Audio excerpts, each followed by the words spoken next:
మరి మంత్రులు అట్లా మాట్లాడుతున్నారు అంటే శ్రీధర్ బాబు నిన్న కామెంట్ చేసిండు ఒకటి అంటే ప్రజలను ప్రేరేపిస్తున్నారు 5,000 రూపాయలు ఇచ్చి ఆడవాళ్ళని రోడ్డు మీదకి తీసుకొచ్చి ఇట్లా అల్లరు ప్రతిపక్షం వాళ్ళు చేయిస్తున్నారు అంటున్నారు. అది కరెక్టేనా? అయ్యా శ్రీధర్ బాబు గారు మీరు మా దగ్గరికి వచ్చి నువ్వు మా సర్వే చెయ్యి. ఆ మూసి సర్వే కూడా రాంగ్. ఒకసారి 113 మీటర్లు, ఒకసారి 152 మీటర్లు, ఒకసారి 70 మీటర్లు, ఒకసారి 20 మీటర్లు. అది సర్వే ఎట్లా అంటారు? మూసి అంతా ఒకే లెవెల్ ఉండాలి కదా. నువ్వు సెంట్రల్ పాయింట్ చేసావా? నువ్వు ఎప్పుడు చేసావు? నువ్వు ఎప్పుడు సర్వే చేసావు? ఇక్కడ ఇంటికాడికి వచ్చి సర్వే చేసావా? ఈ FTL బఫర్ జోన్లు అవన్నీ ఎప్పుడు గుర్తు చేసావు? ఎప్పుడు పెట్టావు? ఎప్పుడు అని ఉన్నాయా? మా 72లో ఇది నాగోల్ గ్రామ పంచాయతీ. అప్పుడు పంచాయతీలో ఏంటి నువ్వు కాంగ్రెస్ ప్రభుత్వంలో అప్పుడు శ్రీధర్ బాబాయ్ ఉన్నాడుగా. మాకు ఇళ్ల పట్టాలు ఇచ్చిన అవి రిజిస్ట్రేషన్ చేసినప్పుడు అప్పుడు లేని ఇప్పుడు ఎందుకు వచ్చేది? అప్పుడు నువ్వు ఉన్నావుగా. అప్పుడు చంద్రబాబు నాయుడు ముఖ్యమంత్రి అయినప్పుడు దేవేంద్ర గౌడ్ ఉన్నప్పుడు రిటర్న్ వాళ్ళు కడటానికి శాంక్షన్ చేశారు, అసెంబ్లీలో పాస్ చేశారు బిల్లు. అవన్నీ డబ్బులన్నీ ఏమైంది? నువ్వు తిన్నావా? చంద్రబాబు నాయుడు తిన్నాడా? రేవంత్ రెడ్డి తిన్నాడా? ఎవరు తిన్నాడు? దానికి సాక్ష్యం ఎవడన్నా ఉన్నాడా? నువ్వు సర్వే చేసినప్పుడు ఎక్కడ తుఫాను వచ్చినప్పుడు నువ్వు ఏరియల్ సర్వేకి వెళ్తావు. అట్లాగే ఇక్కడికి వచ్చి ఏరియల్ సర్వే చెయ్యి. సర్వే చేసినాక నువ్వు మాట్లాడు.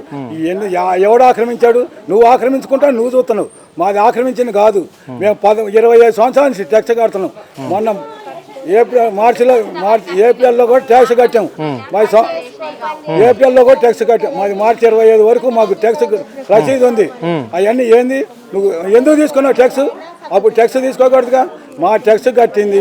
మా కరెంటు బిల్లు ఎందుకు ఇచ్చారు? మీరు వాటర్ బిల్లు ఎందుకు ఇస్తున్నారు? పర్మిషన్లు ఎందుకు ఇచ్చారు? ట్యాక్స్లు ఎందుకు తీసుకున్నారు? ఆ ట్యాక్స్లు అన్నీ మాకు వెనక్కి ఇస్తారా? 25 సంవత్సరాలకు వడ్డీ ఎంత అవుతుంది? ఆ డబ్బులు ఇస్తారు మీరు. రిజిస్ట్రేషన్ డబ్బులు ఇస్తారు మీరు. దొంగ రిజిస్ట్రేషన్ అంటున్నారు కదా. ఈ దొంగ రిజిస్ట్రేషన్ కాదు కదా. నువ్వు దొంగతనంగా కాంగ్రెస్లో తెలుగుదేశంలో ఉన్నావు, కాంగ్రెస్లో చేర్చుకున్నావు. నువ్వు చేర్చుకొని ప్రజలను అంటావా? నువ్వు అసలు ఏ పార్టీ రా? నువ్వు రేవంత్ రెడ్డి గారు మీరు ఏ పార్టీ అసలు? ఫస్ట్ నువ్వు ఇప్పటికైనా తెలుగుదేశం వాళ్ళకే సపోర్ట్ చేస్తున్నావు. కాంగ్రెస్ వాళ్ళకి ఎవరికైనా సపోర్ట్ చేస్తున్నావా? ఎవరిని పట్టించుకున్నావు? కాంగ్రెస్ వాళ్ళని. హనుమంతరావు ఏమయ్యాడు? వాళ్ళందరూ ఏమయ్యారు? వాళ్ళు చెప్పిన మాట. జగ్గారెడ్డి ఏమయ్యాడు? జగ్గారెడ్డి ఏమంటున్నాడు? తప్పు మీదే అంటున్నాడు. మా దాంట్లో నాగేంద్ర కూడా నిన్న అన్నాడు కదా. నిన్న కూడా ఏమన్నాడు? మమ్మల్నే బదలాన్ని చేస్తాను. దానం నీ కూల్తానికి నోటీసులు ఎందుకు తీసుకున్నావు? నీ స్థలాలను కూల్చుకున్నావు. దానం నాగేంద్ర గారు కూల్చుకున్నాడా? నీ ఫామ్ హౌస్ ఏమని? రేవంత్ రెడ్డి గారు ఫామ్ హౌస్ ఏడుంది? మూచిలో నదిలోనే ఉంది కదా. అదే పొంగులేటి శ్రీనివాసరెడ్డి ఇల్లు ఆడుంది. అది కూలగొట్టావా? నీ అన్నది కూలగొట్టావా? నీ అన్నదానికి అది స్టే చేసుకున్నావు. ఇంత మటుకు దాన్ని ముట్టుకోలేదు. ఓవైసీ బిల్డింగ్లు ఉన్నాయి. ఓవైసీ స్టే చేసుకున్నావు. నీ GHMC ఆఫీస్ ఎందుటో ఉంది, హైకోర్టు ఎందుటో ఉంది, అసెంబ్లీ ఎందుటో ఉంది, హైడ్రా ఆఫీస్ ఎందుటో ఉంది. అవన్నీ తీసేసి నువ్వు మాట్లాడు.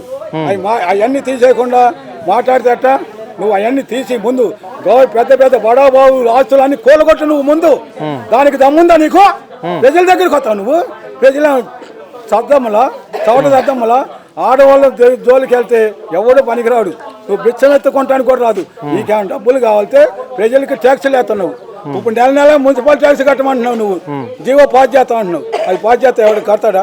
నీకేమైనా బిచ్చం కావాలితే, నీకేమైనా డబ్బులు కావాలితే మమ్మల్ని అడుగు. మేము తలా 50, 100 ఇచ్చి నిన్ను కాపాడుకుంటాం.